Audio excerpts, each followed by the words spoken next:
अस्सलाम वालेकुम viewers, welcome to Academia coaches.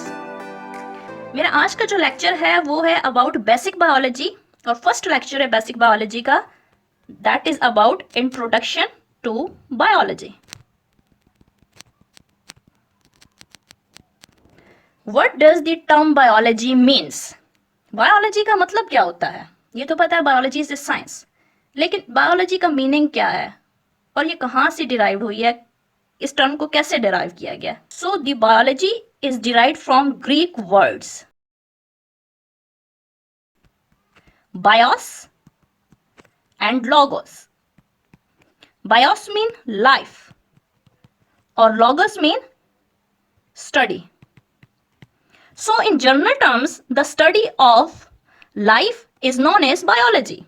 Biology is a science in which we study life of an organism. Okay, अगर हम define करें the term biology को, it is a natural science that studies life of living organisms. So what are living organisms and why we call organisms is living organisms? Living organisms are those organisms which can move, can breathe, eat, live life, have different biological functions, have chemical interactions, molecular interactions, और ऐसे organisms जो move करते हैं एक जगह से दूसरी जगह, जो सांस लेते हैं, जो रिप्रोड्यूस करते हैं, जो ग्रो करते हैं, ऐसी लिविंग ऑर्गेनिजम्स को हम कहते हैं कि दीज आर लिविंग ऑर्गेनिजम्स। हम लिविंग ऑर्गेनिजम्स को दो कैटेगरी में डिवाइड करते हैं, प्लांट्स एंड एनिमल्स। एनिमल्स में एनिमल्स भी आते हैं प्लस ह्यूमन बीइंग्स को भी हम बायोलॉजी की टर्म में एनिमल्स में फॉल कराते हैं। Humans fall in the category animals और प्लांट्स। स्टडी ऑफ प्लांट्स को हम कहते हैं बॉटनी और स्टडी ऑफ एनिमल्स को हम कहते हैं जूलॉजी। जो दो बेसिक ब्रांचेस है बायोलॉजी के, बायोलॉजी को अगर आप डिवाइड करें बेसिक में तो बॉटनी और जूलॉजी में करते हैं। बॉटनी को हम कहते हैं study of plants and zoology को हम कहते हैं स्टडी ऑफ एनिमल्स। तो biology is a natural science that studies life of living organisms. Living organisms को अगर हम स्टडी करते हैं तो हम स्टडी करते हैं their physical structure. Physical structure में आता है कि जैसे हम एग्जांपल लेते हैं ह्यूमन बीइंग की, तो ह्यूमन बीइंग कैसा दिखता है?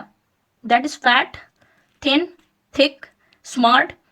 कलर कैसा है, उसकी फिजिक कैसी है, उसकी हेयर्स कैसे हैं, कर्ली हैं, स्ट्रेट हैं, मीन हम फिजिकल अपीयरेंस को देखते हैं किसी भी ऑर्गेनिज्म की। अगर हम प्लांट्स को देखें तो प्लांट्स का हम देखते हैं कि इसके लीफ कैसे हैं, इसके फ्लावर्स कैसे हैं, इसके सीड्स कैसे हैं। ये सारी चीजें होती हैं फिजिकल अपीयरेंस में आती हैं किसी भी लिविंग ऑर्गेनिजम्स की। सेकेंड आप देखते हैं कि chemical processes. If we see the chemical processes of living organisms तो उसमें आते हैं रिस्पायरेशन आती है, फॉस्फोराइलेशन आती है, एनर्जी कंजम्पशन आती है और बहुत से प्रोसेस हैं जो कि इंक्लूड होते हैं in chemical processes of living organism. And the third we study the molecular interactions. Molecular interactions such as the interaction of protein, carbohydrates, lipids, atoms, hydrogen, sulfate, calcium, these interactions are known as the molecular interaction. Then physical mechanism and development. अगर हम study करें development of living organism तो हम देखते हैं कि ये कैसे डेवलप हुआ, कहाँ से हुआ, इसकी हेरिडिटी क्या है, इसका जीन क्या है, इसमें कौन से कैरेक्टर्स हैं जो कि पास हुआ है, एंड एवोल्यूशन कि जो ऑर्गेनिजम्स हैं लिविंग ऑर्गेनिजम्स उनकी हिस्ट्री क्या है, वो कहाँ से इवॉल्व हुए हैं, कैसे डेवलप हुए हैं। These all things includes in study of biology. Okay, now who are biologist? अगर हम बायोलॉजिस्ट को भी सिंपली डिफाइन करें तो हम कहते हैं a person who studies biology, who studies biology और science of biology is known as biologist.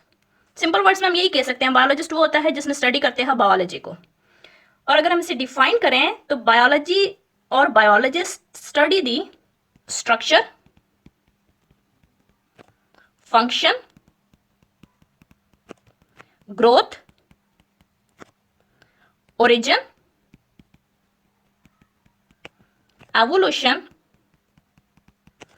and distribution of living things or living organisms. distribution of living organisms. And the biologist is one who deals with living part of nature. Biologist deals with living part of nature. And biologist also study or deals with non-living part.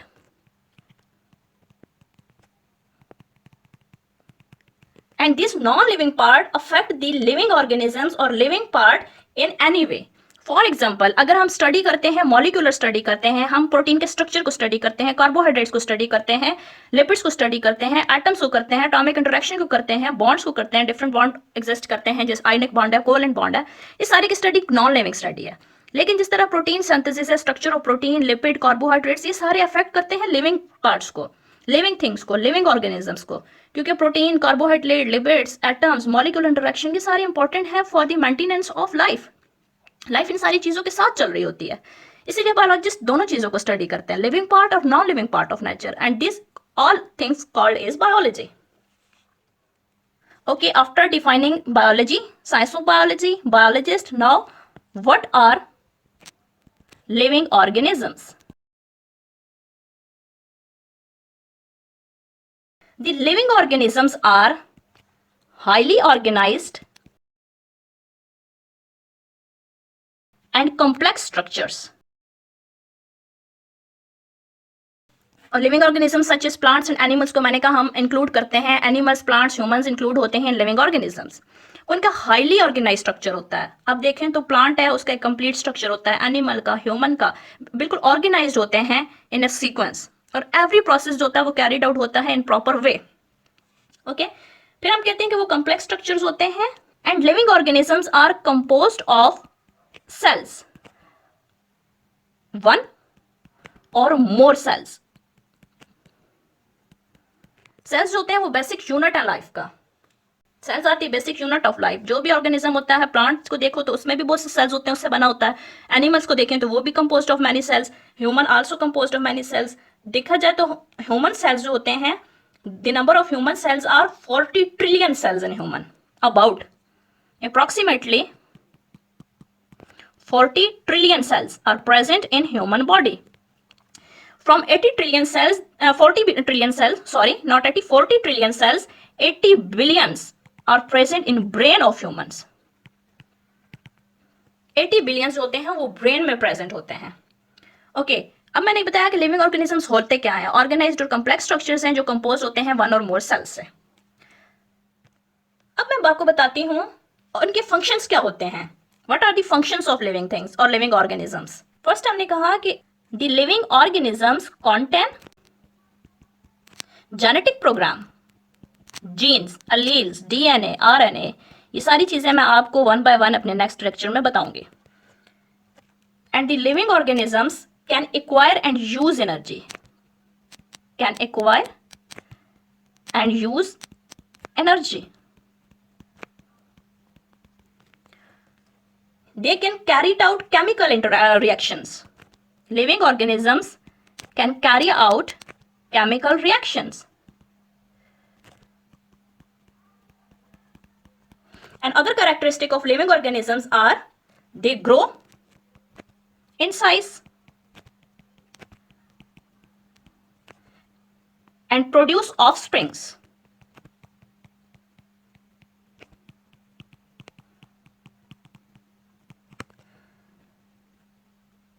And they also respond to the environmental changes.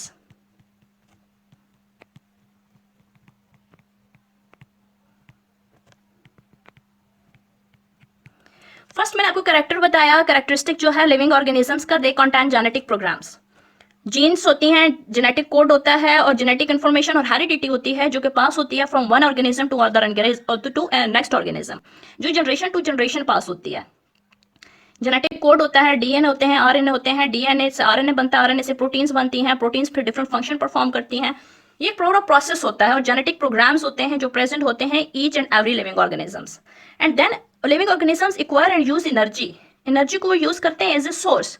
For example glucose is a source of energy that is required to the human beings. फिर हमने कहा chemical reactions होते हैं, chemical reactions वही atomic reactions होते हैं, proteins बनती हैं, these all are chemical reaction, phosphorylation होती है, रेस्पिरेशन होती है, these are all chemical reactions. फिर हमने कहा ग्रो इन साइज, ये आपकी रोजमर्रा जिंदगी की एग्जांपल है। अगर मैं ह्यूमन बीइंग की एग्जांपल दूं, जब बच्चा पैदा होता है वो छोटा सा होता है, फिर वो साइज में ग्रो करता है, बड़ा होता है, फिर बूढ़ा होता है, ये सारी स्टेजेस हैं जिसमें वो साइज में ग्रो कर रहा होता है। आप प्लांट्स को देखें तो प्लांट्स को जब हम छोटा सा पौधा होता है फिर वो पूरा एक ट्री बन जाता है, फिर उसके ऑफस्प्रिंग्स होते हैं। ये सारे जो है जो भी लिविंग ऑर्गेनिज्म होगा वो ग्रो करेगा इन साइज में, फिर लिविंग ऑर्गेनिज्म ऑफस्प्रिंग प्रोड्यूस करते हैं। In case of human being भी ऑफस्प्रिंग होते हैं, एनिमल्स में भी होते हैं, प्लांट्स में भी देखें तो प्लांट्स भी ऑफस्प्रिंग करते हैं। एक प्लांट जो होता है वो मल्टीपल प्लांट्स प्रोड्यूस करता है। फिर हम क्या रिस्पॉन्स करते हैं इन्वायरमेंटल चेंजेस में, फॉर एग्जाम्पल हीट होती है, कोल्ड होता है, इन सारी चीजेस में कोई भी इन्वायरमेंटल चेंजेस होती हैं उनको रिस्पॉन्स करते हैं living organism. So, an organism or any object which possesses these characteristics are known as living organisms. Thank you so much, viewers. My today lecture was about the introduction to biology and basic terms of biology. In my next lecture, I will teach you about the branches of biology. Because biology is not a single science. It have many branches, fields. Some are basic branches of biology, some are specialized branches of biology. In my next lecture, inshallah ta'ala, I will explain all that branches of biology. Thank you so much, viewers, and Allah Hafiz. Do not forget to subscribe my channel for latest and more relevant videos. Thank you.